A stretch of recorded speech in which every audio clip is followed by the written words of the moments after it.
Bonjour à tous, ici Elsa de la plateforme Ludici Santé mentale et ludification. Aujourd'hui, j'ai le plaisir de pouvoir en discuter avec Fabrice Chazal, qui est auteur de jeux, des jeux loisirs, mais aussi des jeux sérieux. Donc, un beau mélange entre les deux. Fabrice va nous parler, entre autres, de son parcours ludique, son parcours d'auteur, de créateur de jeux. Il va nous parler également des jeux qu'il a créés et qui sont en création, mais également nous parler de la Fabrique des auteurs marseillais, qui est une association qui a été mise sur pied justement pour rassembler les différents auteurs de jeux. Bonjour Fabrice. Bonjour. Bonjour. Merci beaucoup d'avoir accepté de collaborer pour cette entrevue qui va être divisée en deux parties. Donc, une partie qui va être un peu plus descriptif, décrire justement qu'est-ce que c'est que créer des jeux, être auteur de jeux, qu'est-ce que c'est que la fabrique des auteurs marseillais. Et une deuxième partie on va être un peu plus, disons, dans les conseils et le partage d'expériences. Donc, on va profiter de l'expertise et des expériences de Fabrice pour vraiment aller nous conseiller, puis aller chercher vraiment des trucs et astuces pour nous aider dans la création de jeux. Encore une fois, merci beaucoup d'avoir accepté de participer à cette entrevue. Merci, Euh, merci. Merci à toi. pour commencer, peut-être nous parler un peu de ton profil ludique. Ça veut dire qu'est-ce qui t'a amené à développer dans le jeu, dans le jeu. Qu'est-ce qui t'a amené à être dans la création de jeux? Alors, mon parcours et pourquoi, beaucoup de choses. Donc moi, je suis, joueur depuis que je suis tout petit. Aujourd'hui, j'ai 44 ans, donc ça fait de très nombreuses années que je joue. Et j'avais surtout commencé par le jeu de rôle. Donc c'était ma passion de départ. C'était hormis les jeux qu'on a tous connus étant enfant, comme le Monopoly, et cetera. Je faisais beaucoup de jeux de rôle et j'écrivais énormément de scénarios. Donc, d'une certaine manière, je commençais déjà un petit peu à créer en écrivant des scénarios au moment voilà, ce temps de rôliste quand j'étais beaucoup plus jeune. Et puis même sur le Milborn, je me rappelle le Milborn ou le Monopoly, je m'amusais déjà quand j'étais petit à inventer des règles, à inventer des variantes de règles. Donc, ça remonte à longtemps. Voilà. Mhm. En termes de parcours, ça fait à peu près 4 ans que je crée des jeux. Au début, c'était plus par loisir personnel pour les amis. C'était amusant de proposer des petites choses à la famille, aux amis. Et on va dire qu'un petit peu plus sérieusement, ça fait un peu plus de 2 ans maintenant que je fais des jeux. OK. Et là, tu l'as bien nommé, tu as toujours eu un peu cette fibre-là créatrice de vouloir modifier un peu les règles, ajuster, ajouter des éléments aux différents jeux. Est-ce que c'est ta profession ou est-ce que tu as un travail et cette passion-là à côté? Alors actuellement, la situation fait que je fais essentiellement donc des jeux. Donc aujourd'hui, j'ai monté, une société qui s'appelle Antelude, où je ne travaille que sur des jeux, que ce soit des jeux loisirs ou je suis en train de travailler sur des jeux sérieux, donc des serious games. Donc voilà, pour l'instant, actuellement, je suis essentiellement sur la création de jeux. OK. Donc là, c'est intéressant de voir que quand tu étais tout jeune, tu avais cette passion-là et que ça l'a réussi à développer jusqu'à temps que ce soit ta profession, en fait, que tu travailles à temps plein sur la création de jeux. Voilà. En ce moment, je suis sur ça. Voilà. Alors, parler de profession, c'est toujours un petit peu compliqué parce que le auteur de jeu, jusqu'à ce qu'on signe un certain nombre de jeux, jusqu'à ce qu'on commence à être connu, voilà, c'est pas forcément le ratio temps passé à créer et rémunération est assez, ouais, c'est assez limité en termes de rémunération au début parce qu'on passe énormément de temps à créer des jeux et puis on en parlera un petit peu après. Auteur de jeux aujourd'hui, étant donné le nombre de jeux qui sortent, étant donné le nombre d'auteurs Mm. qui s'essaient à la création, euh, voilà, on n'est pas simplement auteur de jeu, on doit être plein de choses différentes. Ça prend énormément de temps entre la formation et beaucoup d'autres choses dont on va parler. Donc voilà, quand on commence, c'est pas forcément évident.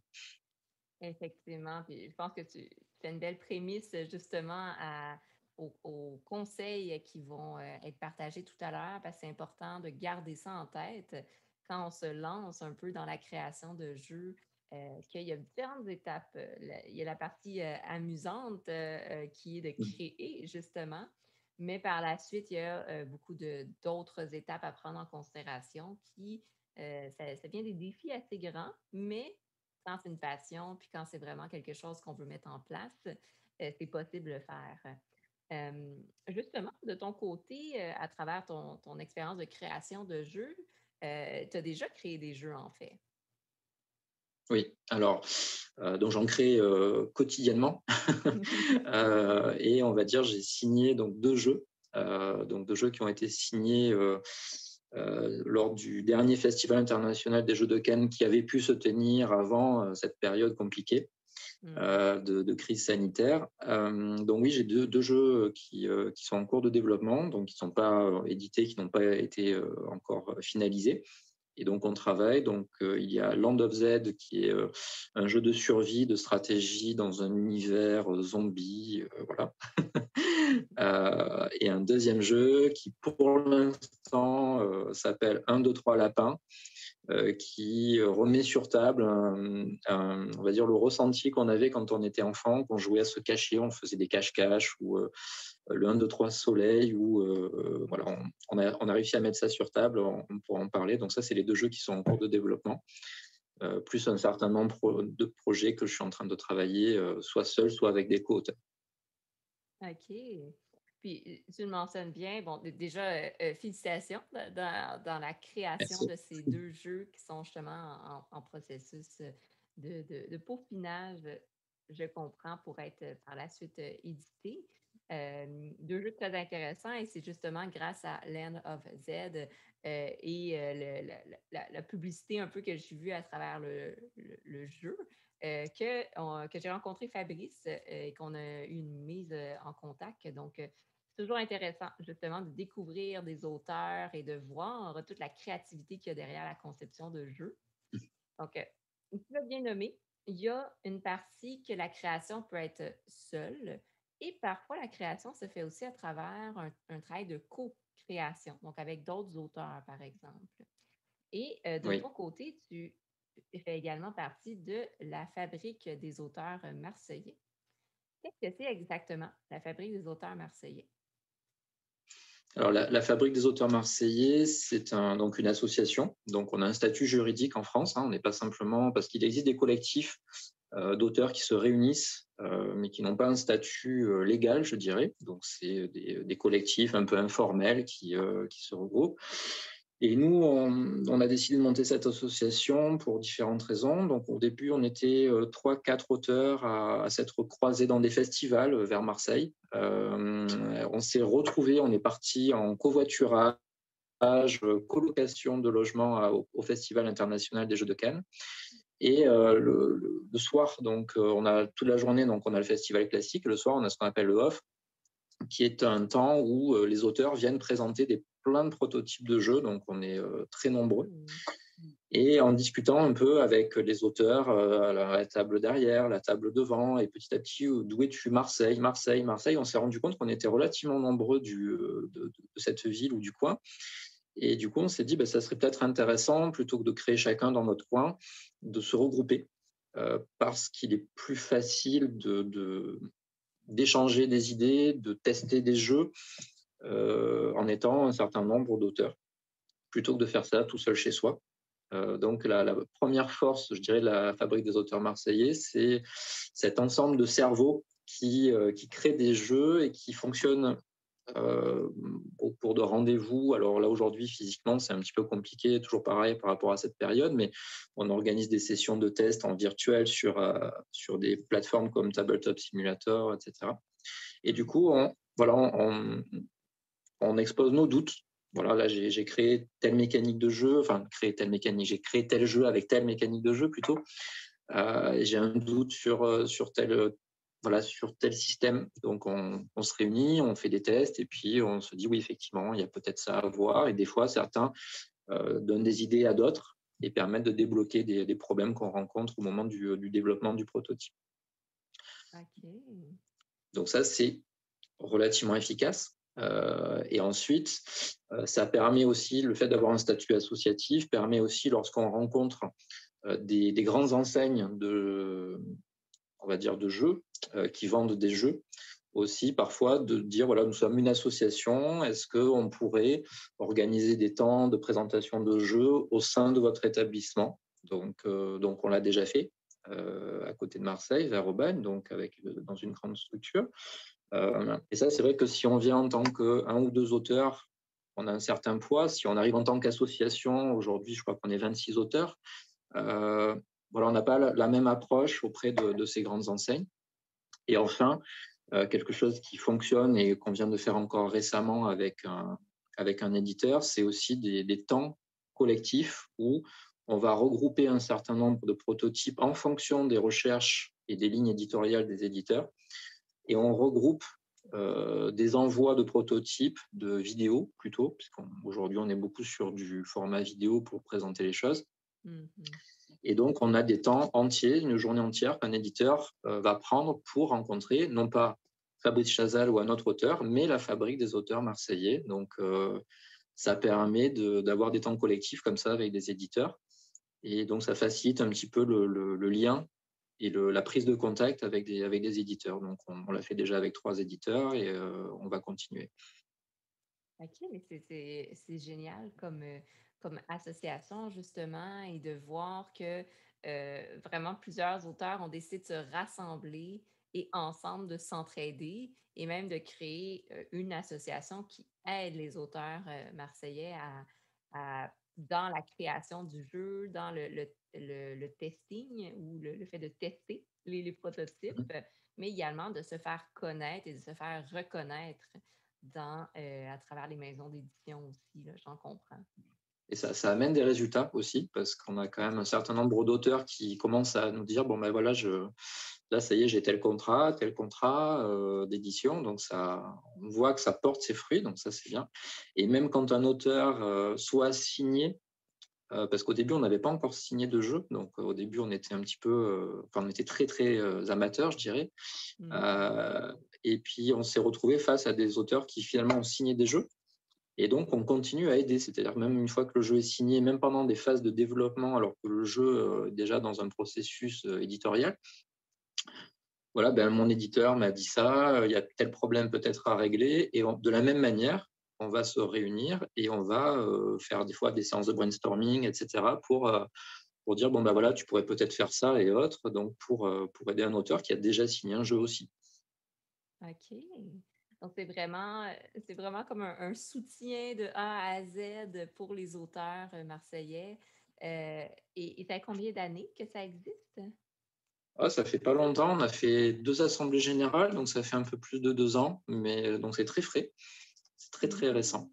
Alors, on dit Fabrique des auteurs marseillais, alors on a mis marseillais dans le nom, mais en fait, ça regroupe tous les auteurs connus, enfin, que l'on connaît de tout un département français, du sud de la France. Donc, on a des auteurs d'Aix-en-Provence, de Marseille, donc de différentes villes du sud de la France. Donc, c'est pas uniquement Marseille.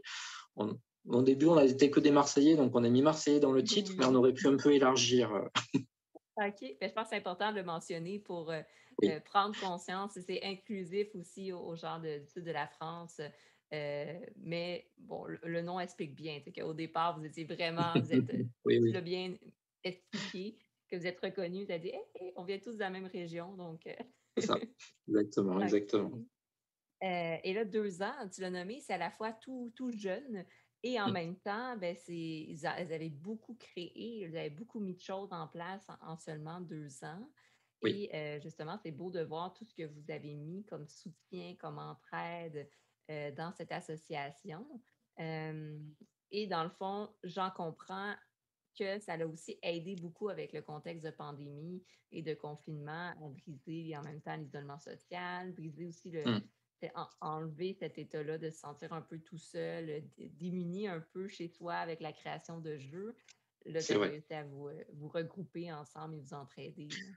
Oui, puis c'est vrai que la période est compliquée. Et puis même, je dirais, globalement, même moralement, On s'entraide aussi, c'est-à-dire que des fois, on a des auteurs qui petite baisse de morale parce que beaucoup de refus sur des propositions, des retours qui sont des fois très négatifs. Et souvent, quand on crée, ça fait partie des conseils dont on pourra parler tout à l'heure, des fois, on a peu de recul par rapport à sa création. C'est un peu notre bébé.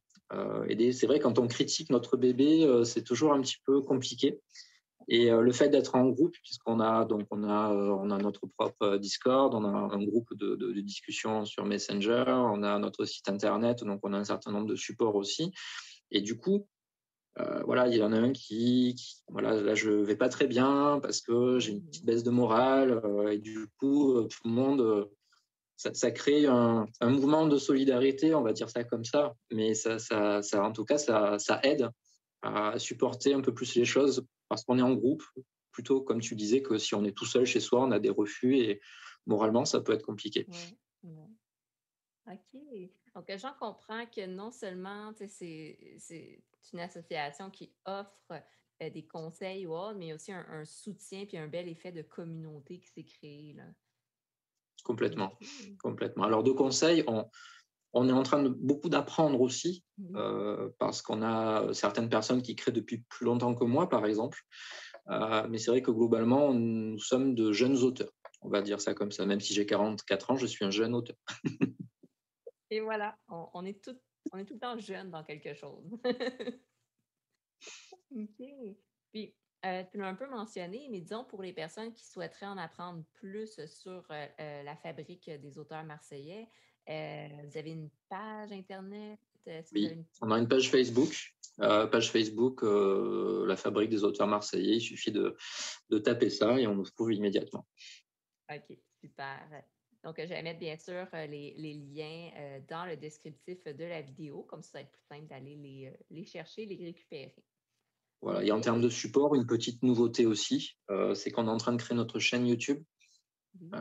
mais qui est plutôt voilà, à destination des éditeurs, je dirais, puisqu'on va mettre des différents supports vidéo de présentation des jeux de la fabrique en catégorisant, donc pour que les éditeurs aient plus de facilité à trouver le type de jeu qu'ils cherchent. Donc, par exemple, une playlist jeu d'ambiance, une playlist jeu de stratégie, etc. Et Mhm. donc, ça permettra d'aller directement sur la chaîne pour voir un petit peu les propositions. OK. Donc, effectivement, c'est très intéressant dans la même lignée que de faire venir les éditeurs pour voir, tester les jeux, ben, de permettre aussi une visibilité de groupe, donc avec la fabrique des auteurs marseillais. Génial. Donc, à suivre la chaîne YouTube qui est en développement. Oui, en C'est développement. vraiment des beaux projets.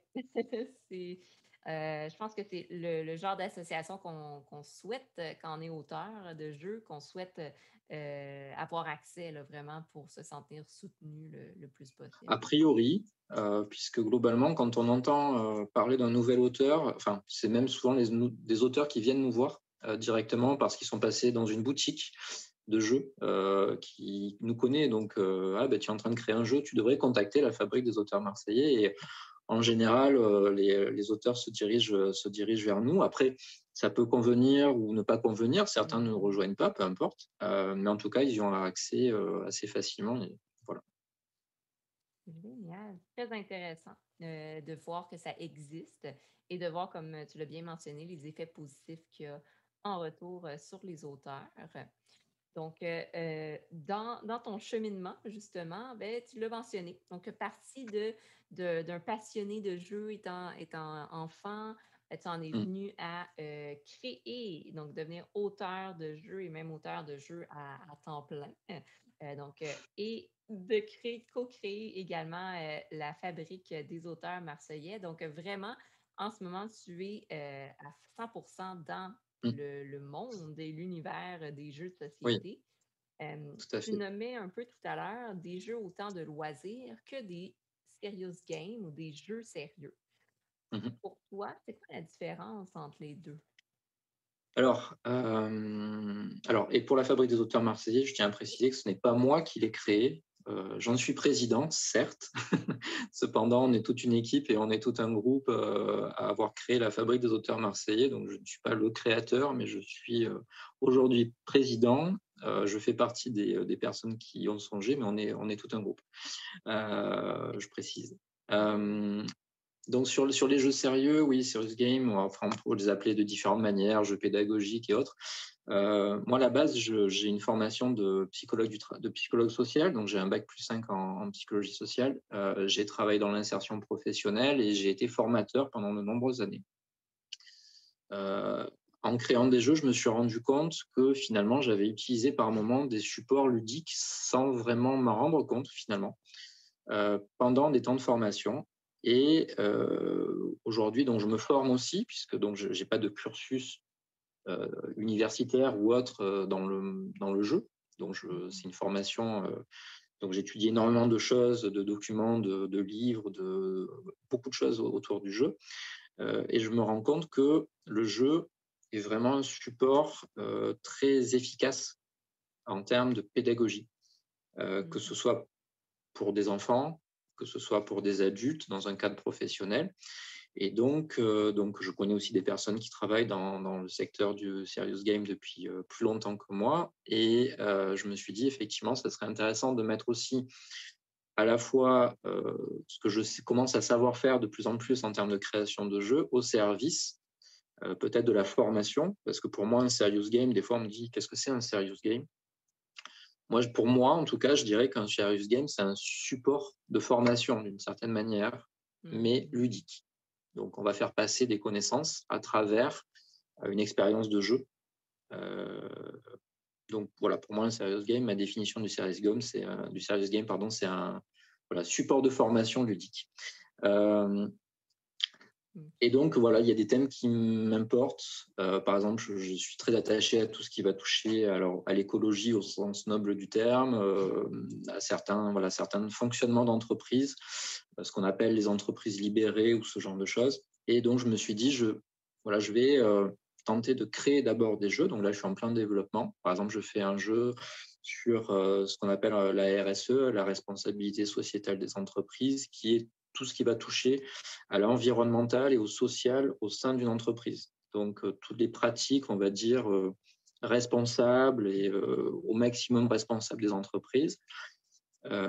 Comment, à travers un jeu, amener les personnes à se poser des questions et à changer leurs pratiques au sein d'une entreprise, par exemple, ou d'une organisation d'une manière plus large. Donc voilà, donc je suis en train de travailler un jeu à ce niveau-là. Et puis même d'un point de vue pédagogique, même pour des enfants.